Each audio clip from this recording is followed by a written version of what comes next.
Thank you, Mr. President, and I thank the body for hearing this bill today. When we introduced this legislation in February, I asked us to band together as Alaskans and try and find some solutions to help our neighbors throughout the state work on this particularly difficult situation that exists with the high energy prices. By moving this bill, you are doing just that. Some in the other body and on the third floor have asked why we are asking Alaskans who live in areas that have relatively inexpensive natural gas to support this bill. To which I say there are residents throughout the state of Alaska that live in areas where there may be natural gas available, but they're still burning fuel oil, and that is the essence of the problem. Residents of Anchorage, Kenai, and the Mat-Su who heat with oil are spending an average of $5,300 a year.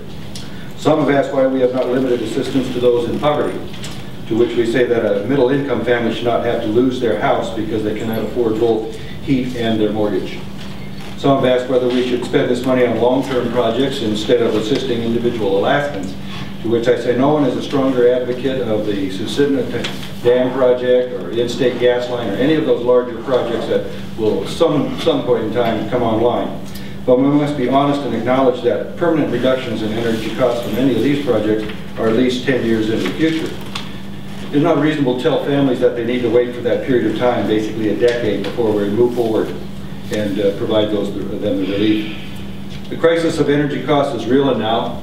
Some of you do not have constituents experiencing this problem, so with your approval, Mr. President, I will describe a message I received Wednesday from the director of an organization in Fairbanks who employs about 150 full-time employees. He writes that he has become more concerned about the viability of our community as a direct result of utility costs. He and other business people see signs of accelerated workforce drain, most notably of the younger skilled workers that work in the range of pay ranges of $14 to $20 an hour, have the mobility to move around the state and seek work, and that they are looking to travel to other places. And in his particular instance, he's found people applying to move to the Mat-Su or take a job in the Mat-Su rather than stay in the interior, and they note as the reason for that is the cost of energy. The conditions described by the president of the Association of Alaska Village Presidents, Regional Housing Authority, are even more graphic. Ron Hoffman reports that this winter, Good News Bay is using up to 2 years' supply of heating oil at a price of $5.31 a gallon. And that's due primarily to the cold winter. And that the city manager of Hooper Bay says people in his village are looking for anything that will burn. Shoes, wood, cardboard, anything they can find laying around, and that they are actually starting to steal wood from other people in a desperate attempt to keep their homes fueled. The front page of the, if I may read from the front page of the Daily News Planner. Without objection. Recently, Congressman Don Young was in Fairbanks and having a meeting with a variety of folks that were organizations seeking some kind of energy relief. And I'll quote, one of the individuals said, "We are feeling anxious pending the arrival of the spring fuel barge," said Melody Nybeck-Edgman, the Tribal Energy Program Manager for the Bristol Bay Native Association. "It's entirely possible that many of my neighbors may not be able to pay their fuel bills and still buy food and the other necessities of life." And this is happening around the state. The cost of fuel oil, just the average cost, has risen almost 50% in the last 5 years, since 2007. And in some areas it has tripled, and even actually done more than that when you get to some of the remote villages where the fuel is actually flown in and that's the only access they have to it. Senate Bill 203 has two parts. Section 1 directs the Alaska Housing Finance Corporation to send a voucher to every adult PFD recipient this fall that can be redeemed at the energy distributor of their choice for the monetary value of 250 gallons of heating oil, 35,000 cubic feet of natural gas, 31 million BTUs of district heat, or 1,500 kilowatt hours of electricity. The distributors will then send that voucher to the Alaska Housing Finance Corporation and receive payment that will be credited to the voucher recipient's account so they can use to purchase fuel for their primary physical residence in Alaska. The amount of AHFC payment to the distributor will be calculated by multiplying the amount of fuel provided on the voucher by the distributor's retail price on a specific date in 2012, which will be determined by the department.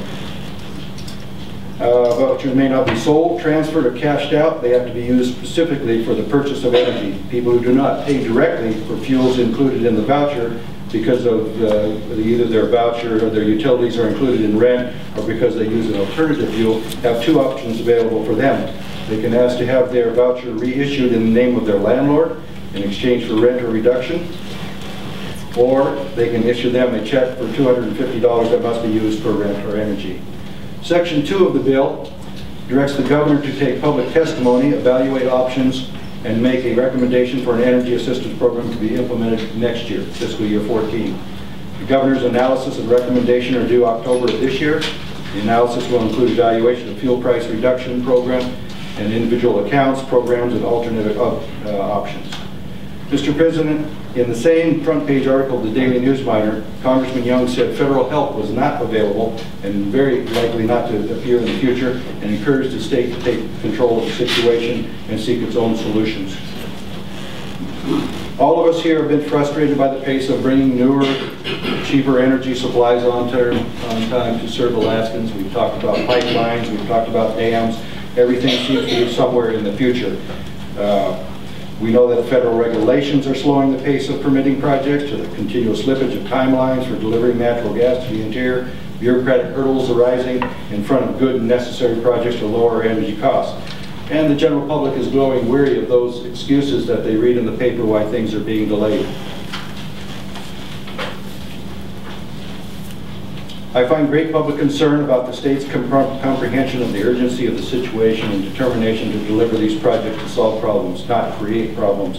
Let's build confidence in our citizens that the legislature is here to solve problems and address the energy challenge with immediate short-term, followed by midterm and long-term solutions. Senate Bill 203 is a step in that direction. Please be part of the solution. Vote yes on SB 203. And thank you, sir. Thank you, Senator Thomas.